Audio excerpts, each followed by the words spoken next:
I'm going to start a new series which I'm going to call the Meandering Mondays, and today I'm going to talk about one of my favorite quotes: plan like a turtle and paint like a rabbit.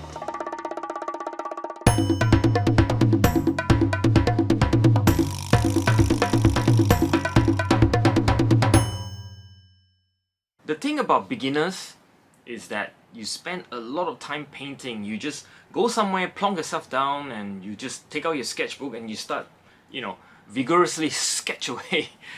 And you spend very little time thinking and planning. But of course, the experts, it's the complete opposite. They spend a lot of time planning, and once they have finished planning, they execute their plan with swift, delicate touches and with skilled strokes, and their painting just look fresh. The reason why it look fresh is because they don't smother it to death with lots of brushwork and so on and so forth. So it's really about planning.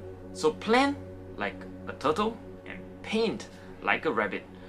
Ed Whitney is one of my favorite art teacher of all time. He basically created or taught a whole generation of American artists that's still alive today. He's no longer around, but his disciples are plentiful, and you can find them everywhere and dominating lots of the art scene and art teaching and so on and so forth. So what do you do when you plan? Well, you go to a place and you start looking at the environment. You want to assess the place, smell the place, and understand what the place is about, the sight and sound. You want to know where the sun is so that you can understand where the shadow is.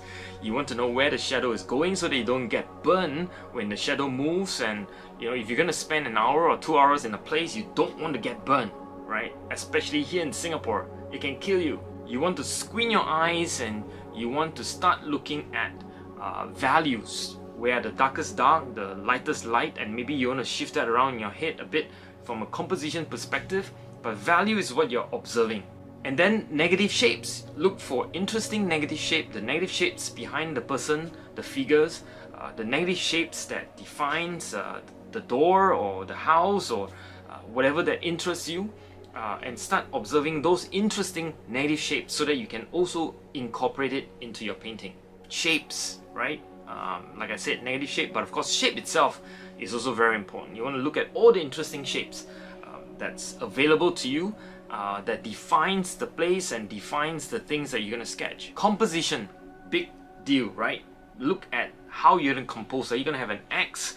Are you going to have a T or reverse L or all over patterns or whatever it may be? You also want to use your imagination to look at the place, and maybe you want to move the lamppost from one spot to another because of a composition. You might want to also look at imagining where you want to put the light for focus and so on and so forth. So all this thing takes a lot of planning before you even start the first scratch. I remember sketching with Kiakian, and he says after the first line everything is damage control. That's another quote I'll break down some other day. But today it's enough to think like this: before you start, plan. And so I love this quote, right? Plan like a turtle and paint like a rabbit. There you go. So I hope you stay safe wherever you are. This is Whee Teck out for the day.